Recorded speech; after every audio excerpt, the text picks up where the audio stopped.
Hello my catalyst family members, house you.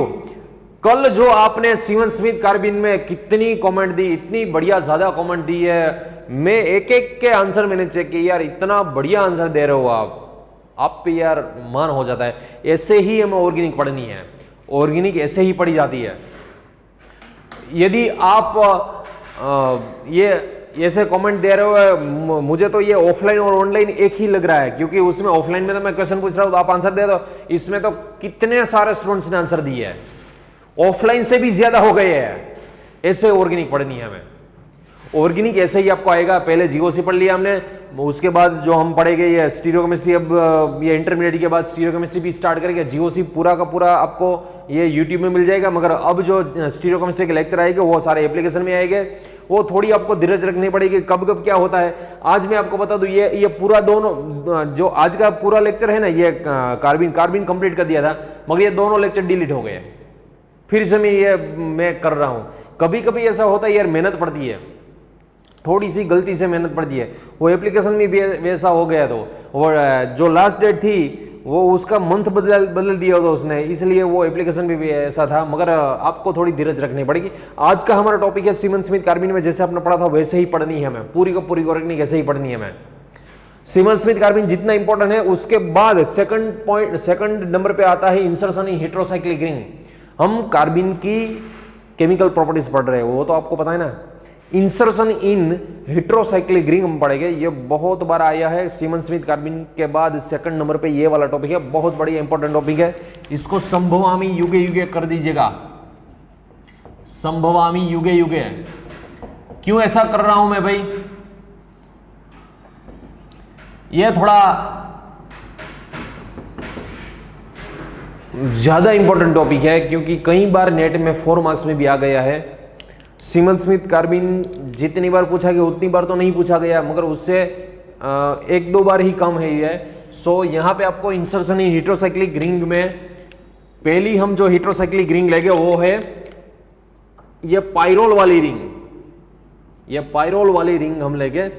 यहाँ पे यदि आपको दिया हुआ है क्लोरोफॉर्म KOH, आपको पता ही है क्लोरोफॉर्म KOH है, इससे किस नेम रिएक्शन की आइडेंटिफिकेशन है। 2 नेम रिएक्शन में क्लोरोफॉर्म KOH आता है, एक तो जो रिमोटिमन हमने पढ़ी थी, और दूसरी हमने जो पढ़ी थी वो ओफन कार्बेलेमन पढ़ी थी। और आपको मैं एक क्वेश्चन दूं, इसका मुझे आंसर चाहिए। हेटेरो 5 मेंबर रिंग जो है, हेटेरो 5 मेंबर रिंग, उसमें इलेक्ट्रोफिलिक सब्स्टिट्यूशन रिएक्शन कौन सी पोजीशन पे होता है? हेटेरो 5 मेंबर में इलेक्ट्रोफिलिक सब्स्टिट्यूशन कौन सा होता है? नाइट्रोजन की बात कर रहा हूं मैं, सिर्फ नाइट्रोजन की। ऑक्सीजन सल्फर वो आएंगे ही, वो दोनों सबके कंसेप्ट एक ही होता है। हेटेरो 5 मेंबर में अभी आपको आंसर देना है मुझे नाइट्रोजन का ही। यदि सिर्फ नाइट्रोजन है, फिर इलेक्ट्रोफिलिक सब्स्टिट्यूशन कौन सी पोजीशन पे होगा? दूसरा आंसर, यदि फ्यूज्ड 5 मेंबर है, फ्यूज्ड एक 5 मेंबर है, उसके पास में 6 मेंबर है, उसको फ्यूज्ड 5 मेंबर बोलेंगे, उसमें इलेक्ट्रोफिलिक सब्स्टिट्यूशन कौन सी पोजीशन पे होता है, वो आपको कमेंट बॉक्स में कमेंट देनी है। पहले कमेंट कर दीजिएगा, उसके बाद आप देखिएगा। चलो दूसरी बात, यह इलेक्ट्रोफिलिक सब्स्टिट्यूशन कहाँ पे होता है, first position, second position, third position, fourth कहाँ पे होता है, वो जीओसी के लास्ट टॉपिक में हम पढ़ेंगे। जीओसी जब कंप्लीट होने आएगा तब वो टॉपिक हम पढ़ेंगे, हेटेरोसाइक्लिक रिंग में कहाँ से कहाँ पे इलेक्ट्रोफिलिक सब्स्टिट्यूशन करना है। मगर अभी आप याद रखिएगा, इफ सिंपल 5 मेंबर रिंग है, यदि सिंपल 5 मेंबर रिंग है, उसमें सेकंड पोजीशन पे हमें इलेक्ट्रोफिलिक सब्स्टिट्यूशन करना है। क्लोरोफॉर्म KOH यहाँ पे CHO लगाएगा, और दूसरी प्रोडक्ट यह रिंग है, ये एक्सपांड होगी, और थर्ड पोजीशन पे हेलोजन आएगा। ये कैसे होगा, हम मैकेनिज्म अभी देख रहे हैं। इसको हम बोलेंगे नॉर्मल राइमर-टाइमन प्रोडक्ट, नॉर्मल राइमर-टाइमन प्रोडक्ट, और इसको बोलेंगे हम एबनॉर्मल राइमर-टाइमन प्रोडक्ट, एबनॉर्मल राइमर-टाइमन प्रोडक्ट। आपको मैं बता दूं, यदि एग्जाम में दोनों दिया गया है, फिर इसको ही टिक लगाना है, यही प्रोडक्ट बनती है। यदि ये नहीं दिया गया, फिर इसको टिक लगाना है। ऐसा कभी होगा ही नहीं, यही दिया होगा, क्योंकि मैक्सिमम प्रोडक्ट यही बनती है, ये नहीं प्रोडक्ट बनती है, ये कम प्रोडक्ट बनती है। इसकी मैं राइमर-टाइमन की पहले आपको मैकेनिज्म दे दूं। सारी मैकेनिज्म राइमर-टाइमन की सेम ही होती है। पहले क्लोरोफॉर्म KOH में से जनरेट क्या होगा भैया, क्लोरोफॉर्म KOH से आपको पता ही है, स्टार्टिंग में हमने पढ़ा था।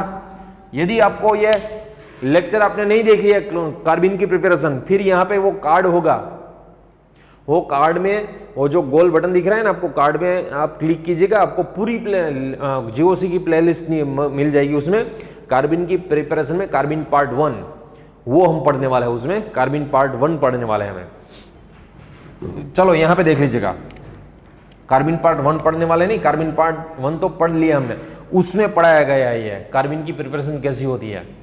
चलो देख लीजिएगा यहाँ पे, ये जो 5 मेंबर रिंग है ना, उसमें बेस डालने से, यहां पे KOH तो डाला ही हमने, बेस डालने से क्या होगा भैया, इसका H एब्स्ट्रैक्ट हो जाएगा। ये जो डाइक्लोरोकार्बिन है वो आपको पता ही है इलेक्ट्रोफाइल है। सो इलेक्ट्रोफाइल है तो क्या होगा, इलेक्ट्रोफिलिक सब्स्टिट्यूशन जो होगा वो सेकंड पोजीशन पे होगा। क्यों सेकंड पोजीशन पे होगा वो हम लास्ट में पढ़ेंगे, वो पूरा हेटेरोसाइक्लिक का टॉपिक आएगा, कहां पे हमें रिएक्शन करनी है वो सब। चलो यहां पे CCl2 इसने इलेक्ट्रॉन दे दिए, सो ये इसका न्यूट्रल के क्या हो जाएगा, नेगेटिव चार्ज हो जाएगा। ये जो है ना, ये वाला टॉपिक आपको याद रखना है। फिर से एरोमेटिसिटी एंटर करने के लिए विड्रॉ करेगा। H+ कहां पे जाएगा, नाइट्रोजन पे नेगेटिव पे जाएगा या कार्बन पे जाएगा, आपको पता ही है, आपने लोरी ब्रोंस्टेड थियरी पढ़ी ही है, उसमें मोर कॉन्जुगेटेड बेस कौन सा होता है, स्ट्रॉन्ग कॉन्जुगेटेड बेस, ये कार्बन वाला होगा। सो ये कार्बन पे H ट्रांसफर होगा, जो H ट्रांसफर होगा वो कार्बन पे ट्रांसफर होगा। उसके बाद ये जो KOH आपको पता ही है, KOH रिएक्शन मास में पड़ा ही है। ये बेस क्या करेगा, यहां पे अटैक करेगा, Cl को निकाल देगा, ये वाला यहां पे अटैक करेगा, Cl को निकाल देगा। एक ही कार्बन पे 2 OH आएंगे, एक ही कार्बन पे 2 OH आएंगे। आपको पता ही है कि कार्बन पे 2 OH स्टेबल नहीं होता है, और वो मैंने एक क्वेश्चन पूछा था, आपको पता होता तो, एक ही ऐसा कंपाउंड है जिसमें कार्बन पे 2 OH स्टेबल होते हैं, वो क्लोरल हाइड्रेट, आपको पता होना चाहिए क्लोरल हाइड्रेट। वो क्यों, वो ढूंढ लीजिएगा। यहां पे दोनों, एक ही कार्बन पे दोनों OH स्टेबल नहीं होता है, इसलिए यहां पे वाटर रिमूव हो जाता है। वो वाटर रिमूव होने से क्या होगा भैया, यहां पे एल्डिहाइड बन जाएगा, और इस पे प्रोटोनेशन, लास्ट टाइम हमें एसिड डाल देना है, हमें एसिड डालने से न्यूट्रलाइजेशन हो जाएगा और CHO प्रोडक्ट बन जाएगी। मगर ये वाली जो प्रोडक्ट है कम बनती है, क्योंकि कार्बिन का तो आपको रोल पता ही है। कार्बिन क्या करता है भैया, कार्बिन का एक्चुअल रोल है पाई बॉन्ड में इंसर्शन करना। सेकंड मैकेनिज्म देखिएगा, ये पहले वाले की मैकेनिज्म थी, अब जो ये सेकंड वाला जो प्रोडक्ट है, सेकंड वाली प्रोडक्ट की मैकेनिज्म क्या होगी मैं आपको बता दूं। ये सेकंड वाली प्रोडक्ट फिर से बता दूं, ये कोई भी मेंबर रिंग हो, ये 5 मेंबर है ना, वो एक्सपांड कैसे होती है, क्यों होती है, वो मैं आपको बताऊंगा। कब हमें एक्सपांड करना है, कब हमें रीअरेंजमेंट करनी है, पहले देख लीजिएगा। ये तो हुई नॉर्मल, मगर आपको एग्जाम में ये नॉर्मल टिक नहीं लगानी है। यदि ये नहीं है तब जाके ये टिक लगानी है, और सिर्फ हेटेरोसाइक्लिक 5 मेंबर होगी तब उसमें सेकंड पोजीशन पे इलेक्ट्रोफाइल अटैच करना है। चलो देख लीजिएगा, ये हेटेरो 5 मेंबर, यहां पे डाइक्लोरोकार्बिन, ध्यान से पढ़िएगा, बहुत इंपॉर्टेंट टॉपिक है भैया ये। चलो इसमें पाई बॉन्ड में इंसर्शन हो गया, इसका पाई बॉन्ड में इंसर्शन होने से क्या होगा, यहां पे नाइट्रोजन, यहां पे इसका हो गया इंसर्शन। एक कंसेप्ट बहुत बार आएगा, यदि 3 मेंबर के पास वाले कार्बन पे नेगेटिव चार्ज है, पॉजिटिव चार्ज है, रेडिकल है या तो डबल बॉन्ड है, फिर ये 3 मेंबर रिंग ब्रेक होगी। ये कंसेप्ट, ये वाला कंसेप्ट मैं पास्ट स्टूडेंट्स को पूछ रहा हूं, कहां पे मैंने पढ़ाया था, कमेंट बॉक्स में मुझे कमेंट कीजिएगा। 3 मेंबर के पास वाले कार्बन पे पॉजिटिव है, 3 मेंबर के पास वाले कार्बन पे नेगेटिव है, या 3 मेंबर के पास वाले कार्बन पे रेडिकल या तो डबल बॉन्ड है, फिर ये 3 मेंबर रिंग ब्रेक होगी ही होगी।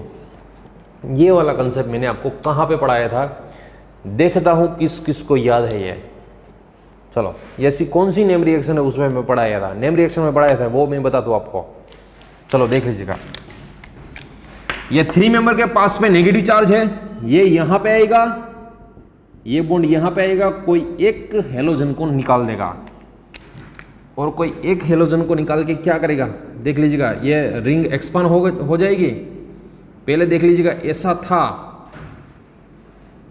यहां पे डबल बॉन्ड तो था ही, नेगेटिव यहां पे आया, फिर यहां पे डबल बॉन्ड जनरेट हो गया। ये सिग्मा बॉन्ड को ब्रेक करके यहां पे ये डबल बॉन्ड जनरेट हो गया और दोनों सीएल में से कोई एक सीएल रह जाएगा। आप यहां पे देख सकते हो नाइट्रोजन पे 1, यहां पे 2, 3, 4, 5, 6, कितने मेंबर की रिंग जनरेट हुई? 6 मेंबर की रिंग जनरेट हुई। 6 मेंबर में थर्ड पोजीशन पे क्लोरीन आ गया। ये आपको प्रोडक्ट टिक लगा के आनी है। चलो ये तो हुई 5 मेंबर की बात। मैंने जो थोड़ी देर पहले पूछा था ना, ये 3 मेंबर के पास नेगेटिव पॉजिटिव, इसका यदि आपको पता है, इसका आंसर आएगा ब्रिच रिडक्शन, जो हम ब्रिच रिडक्शन बोलते हैं ना, बर्च रिडक्शन, उसमें मैंने कराया था आपको। और ये जो फ्रेशर स्टूडेंट है उसको मैं नेम रिएक्शन में ब्रिच रिडक्शन में ये कराऊंगा, लिथियम लिक्विड एमोनिया वाली। वो बहुत बार ये वो भी इंपॉर्टेंट है, मगर वो बाद में हम देखेंगे। यदि यहां पे फ्यूज्ड 5 मेंबर रिंग दी गई है आपको, यदि आपको ऐसा कुछ दिया हुआ है, इसका नाम आपको पता ही होगा, इंडोल। चलो यहां पे यदि क्लोरोफॉर्म केवच दिया हुआ है, इसमें आपको बताना है इलेक्ट्रोफिलिक सब्स्टिट्यूशन कहां पे होगा। इंडोल में इलेक्ट्रोफिलिक सब्स्टिट्यूशन कहां पे होगा, कमेंट बॉक्स में कमेंट कर दीजिएगा। इंडोल में इलेक्ट्रोफिलिक सब्स्टिट्यूशन कहां पे होगा। इसका रीजन हम लास्ट में पढ़ेंगे, जीओसी में लास्ट में टॉपिक आएगा। यहां पे आप याद रख लेगा, यदि फ्यूज्ड 5 मेंबर है, फिर 1, 2 ने थर्ड पोजीशन पे लगेगा ये, मगर इसकी जो प्रोडक्ट मेन प्रोडक्ट आएगी वो ये वाली प्रोडक्ट आएगी, यहां पे हेलोजन लगेगा। यदि एग्जाम में दोनों है तो फिर इसको टिक लगाना है, या नहीं है फिर इसको टिक लगाना है। मैं रीमाटिमन की प्रोडक्ट की बात नहीं कर रहा हूं, सॉल्यूशन की।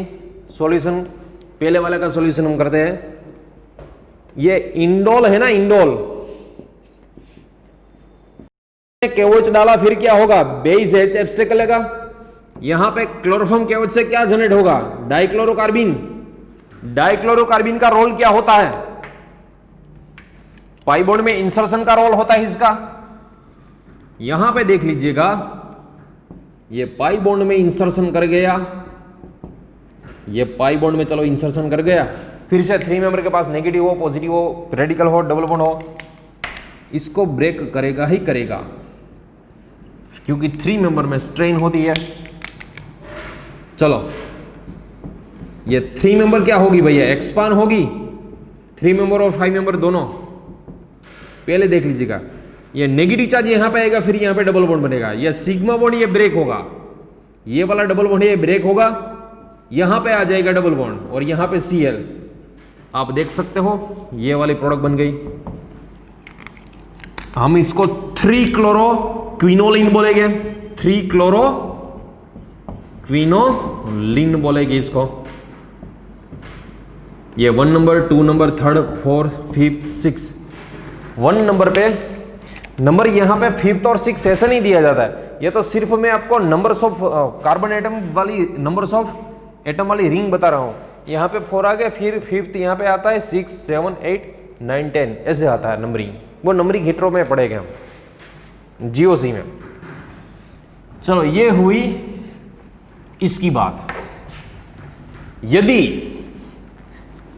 हमें मिक्स हेलोफॉर्म दिया हुआ है, फिर से मैं आपको बता दूं, यदि हमें मिक्स हेलोफॉर्म दिया हुआ है, क्लोरोफॉर्म नहीं दिया हुआ है, मिक्स हेलोफॉर्म में एक ही कार्बन पे क्लोरीन, ब्रोमीन, फ्लोरीन ऐसा कुछ दिया हुआ है, फिर हम इसका आंसर क्या निकालेंगे देख लीजिएगा। चलो फिर से यही पाइरोल की बात कर रहे हैं हम। यहां पे H, हमें यदि मिक्स दिया गया है, फिर इसका आंसर क्या निकालना है। ये तो वाला तो आंसर फिक्स ही रहेगा, CHO, मगर ये कम बनता है। यहां पे आप कमेंट बॉक्स में मुझे कमेंट दे दीजिएगा, यहां पे कौन सा ग्रुप लगाऊं मैं। क्लोरोपिरिडीन बनेगा, 3 क्लोरोपिरिडीन बनेगा, 3 ब्रोमोपिरिडीन बनेगा या 3 फ्लोरोपिरिडीन बनेगा। कमेंट बॉक्स में मुझे कमेंट में आंसर दे दीजिएगा, किस किस आंसर सही आ रहा है, मैं देखता हूं वो कौन सा वो लगेगा। पहले मैकेनिज्म कर ले हम, ये क्लोरोफॉर्म की पहले बात कर ले, हेलोफॉर्म की बात। आपको इसमें पता ही है, बेस का पहला जो काम है वो H एब्स्ट्रिक का काम है। फिर यहां पे फ्लोरीन, क्लोरीन, ब्रोमीन तीनों है। ऐसा मत सोचिएगा यहां पे पहले फ्लोरीन लिखा था और यहां पे ब्रोमीन आ गया, वो तो सेम ही है ना। तीनों में से किसका लिविंग ग्रुप एबिलिटी ऑर्डर ज्यादा होगा? आपको पता ही है तीनों में से ब्रोमीन ही निकलेगा। क्यों भैया ब्रोमीन ही निकलेगा? क्योंकि उसकी बॉन्ड लेंथ ज्यादा होगी। सो यहां पे जो कार्बिन बनेगा वो क्लोरोफ्लोरोकार्बिन बनेगा। कौन सा बनेगा भैया? क्लोरोफ्लोरोकार्बिन बनेगा। चलो इसके बाद जो नाइट्रोजन है उस पे नेगेटिव चार्ज आएगा। ये क्लोरोफ्लोरोकार्बिन है वो फिर ये पाई बॉन्ड में इंसर्शन करेगा, पाई बॉन्ड में इंसर्शन करेगा, फिर दोनों में से चलो फिर ये 3 मेंबर को ओपन करेगा, मगर ये दोनों में से कौन रिमूव होगा?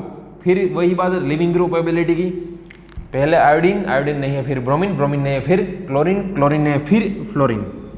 यहां पे क्लोरीन है, दोनों में से ये निकलेगा। सो इसका आंसर यहां पे कौन सा आएगा भैया? 3 फ्लोरोपिरिडीन आंसर आएगा, 3 फ्लोरोपिरिडीन आंसर आएगा।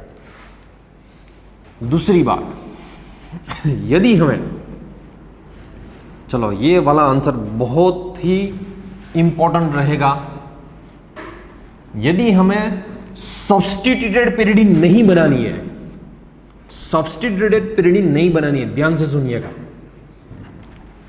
सिर्फ पिरिडीन बनानी है, ऐसा कुछ भी बनाना है हमें, फिर यहां पे कौन सा रिएजेंट यूज किया जाएगा? Question mark. चलो कमेंट बॉक्स में फास्ट कमेंट दीजिएगा। सिर्फ हमें पिरिडीन ही बनाना है, पाइरोल में से पिरिडीन, फिर यहां पे कौन सा रिएजेंट यूज किया जाएगा? चलो सोचिएगा, देख लीजिएगा। उसका आंसर है CH2Cl2, बेस में बुली या तो फिनाइल लिथियम या तो मिथाइल लिथियम, ऐसा कोई भी याद रखिएगा। ये वाला ही टिक लगा के आना है आपको, ये वाला टिक नहीं लगाना। यदि वो नहीं दिया फिर यह टिक लगा के आना आपको। चलो इसकी मैकेनिज्म क्या हो गई? यह CH, ClClH, इसको हम डाइक्लोरो मीथेन या तो मिथिलीन डाइक्लोराइड बोलेंगे, MDC, या तो DCM। इसमें KOH NOH का काम ही नहीं है कि ये एब्स्ट्रैक्ट करेगा, क्योंकि क्लोरोफॉर्म में तो तीनों हेलोजन होते हैं ना, इसलिए वो उसकी तीनों की -I के हिसाब से ये मोर एसिडिक रहेगा। मगर ये तीनों है ही नहीं क्लोरीन, ये वेरी लेस एसिडिक है, वेरी लेस एसिडिक है। सो यहां पे स्ट्रॉन्ग बेस की ही जरूरत पड़ेगी। यहां पे आएगा क्लोरीन, क्लोरीन और H। फिर से याद रखिएगा भैया, ये इसको कभी भी मत निकालिएगा, क्योंकि कार्बन हाइड्रोजन बॉन्ड स्ट्रॉन्ग होता है, CH बॉन्ड स्ट्रॉन्ग होता है, वो नहीं निकलेगा। ये लिविंग ग्रुप नहीं है H, लिविंग ग्रुप तो कौन है भैया? क्लोरीन है। सो क्लोरीन निकल जाने से क्या जनरेट होगा? यहां पे सिर्फ क्लोरोकार्बिन जनरेट होगा। पहले वाले में डाइक्लोरोकार्बिन जनरेट होगा, यहां पे सिर्फ क्लोरोकार्बिन जनरेट होगा। ये जो क्लोरोकार्बिन जनरेट हुआ है वो बेस है, ये इसका तो H एब्स्ट्रैक्ट करके ही रखेगा। ये क्लोरोकार्बिन का हमें इंसर्शन इसमें करना है। चलो कार्बिन का इंसर्शन हो गया ये पाई बॉन्ड में, कार्बिन का इंसर्शन पाई बॉन्ड में हो गया। उसके बाद क्या होगा? फिर इसका एक्सपांशन होगा। ये बॉन्ड यहां पे आएगा, ये बॉन्ड यहां पे आएगा और Cl रिमूव होगा। यहां पे आप देख सकते हो, चलो मैं पहले वैसे ही लिखूं जैसे पहले लिखा था। चलो ये नेगेटिव यहां पे आया, फिर डबल बॉन्ड जनरेट हुआ, ये बॉन्ड ब्रेक हो गया, ये बॉन्ड तो ब्रेक हो गया, फिर यहां पे डबल बॉन्ड जनरेट होगा। Cl निकल जाएगा, फिर यहां पे कौन बचेगा भैया? H। आप कैलकुलेट कर लीजिएगा, यहां पे ये दोनों एक ही है, पिरिडिन बन जाएगा। और एक कमेंट बॉक्स में कमेंट कर दीजिएगा कौन सी ऐसी नेम रिएक्शन है उसमें पिरिडिन की सिंथेसिस की जाती है। कौन सी ऐसी नेम रिएक्शन है उसमें पिरिडिन की सिंथेसिस की जाती है। आपको कमेंट बॉक्स में उसकी कमेंट देनी है, पिरिडिन की सिंथेसिस कौन सी नेम रिएक्शन में की जाती है। दूसरी बात, यदि हमें सिर्फ ये वाली प्रोडक्ट बनानी है, सिर्फ ये वाली प्रोडक्ट, ये वाले नहीं, सिर्फ ये वाले प्रोडक्ट, ये रिएक्शन में तो ये बहुत कम बनेगी, इसका तो 80 तो ढूंढने में भी दिक्कत आएगी, यही प्रोडक्ट बनती है। मगर सिर्फ यही बनानी है हमें, ये नहीं बनानी है, फिर यहां पे कौन सा रिएजेंट यूज किया जाएगा आपको कमेंट बॉक्स में कमेंट देनी है। यहां पे ऐसा कौन सा रिएजेंट यूज किया जाएगा, फिर यहां पे सिर्फ ये CHO वाली ही प्रोडक्ट बनेगी, ये वाली प्रोडक्ट नहीं बनेगी। वो अभी हमें वो रिएक्शन नेम रिएक्शन में पड़ेगा, मगर जिस चीज को पता है वो कमेंट कर दीजिएगा। यहां पे ऐसा क्या यूज कर सकते हैं हम, फिर इसमें CHO लगेगा। एक बार आ गया, शायद आपको पता होगा, DMF-POCl3 सेकंड हाइड्रोलाइसिस वाला, विल्स-मेयर हैक की बात कर रहा हूं मैं, विल्स-मेयर हैक की बात कर रहा हूं। यदि इसमें यह डाला गया फिर एक ही प्रोडक्ट बनेगी। चलो और एक बात, यदि ऐसा कुछ दिया हुआ है आपको, यदि ऐसा कुछ दिया हुआ है आपको इंडोल, इसमें डाइक्लोरोमीथेन विथ मिथाइल लिथियम दिया गया है, फिर यहां पे कौन सी प्रोडक्ट बनेगी? ये वाली जो वाली पहली थी ना, वो CHO वाली प्रोडक्ट, वो तो बनती नहीं इसमें CHO वाली प्रोडक्ट तो बनती नहीं, क्योंकि ये क्लोरोफॉर्म की थोड़ी है ना, और ढूंढने से भी नहीं मिलेगी, सिर्फ एक ही प्रोडक्ट मिलती है। यहाँ पे कौन सी प्रोडक्ट बनेगी वो कमेंट बॉक्स में कमेंट कर दीजिएगा। इंडोल में से कौन सी प्रोडक्ट आएगी? इसका आंसर रहेगा ये वाला।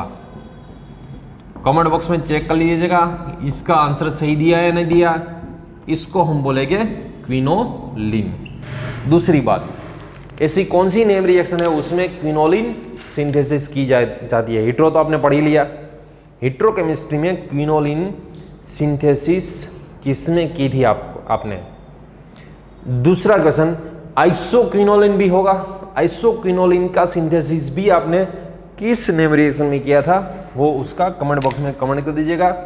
आइसोक्विनोलिन का सिंथेसिस आपने कौन सी नेम रिएक्शन में पढ़ा था? चलो इसके बाद, यदि हिट्रो रिंग नहीं दी गई है आपको, यदि हिट्रो रिंग नहीं दी गई है आपको, यदि सिर्फ ऐसी कुछ रिंग दे गई है, यहां पे नाइट्रोजन नहीं है, सिर्फ कार्बन ही है और क्लोरोफॉर्म KOH है, फिर याद रखिएगा ये वाली प्रोडक्ट तो पॉसिबल है ही नहीं, पॉसिबल ही नहीं। यहां पे सिर्फ और सिर्फ क्लोरोबेंजीन बनेगा। ये वाली प्रोडक्ट क्यों पॉसिबल नहीं है, ये भी, इसका भी आंसर आपको कमेंट बॉक्स में कमेंट करनी है। ये वाली प्रोडक्ट क्यों पॉसिबल नहीं है, ये वाली प्रोडक्ट क्यों पॉसिबल नहीं है, सिर्फ ये प्रोडक्ट क्यों पॉसिबल है, और इसकी भी मैकेनिज्म सॉल्यूशन, इसका मैं एक का करा दूं मैं आपको, दूसरे का आपको होमवर्क में लिखना है। पहले बेस से क्या होगा, H एब्स्ट्रैक्ट होगा, इसमें जो डाइक्लोरोकार्बिन जनरेट होगा, डाइक्लोरोकार्बिन क्या करेगा भैया, पाई बॉन्ड में इंसर्शन करेगा।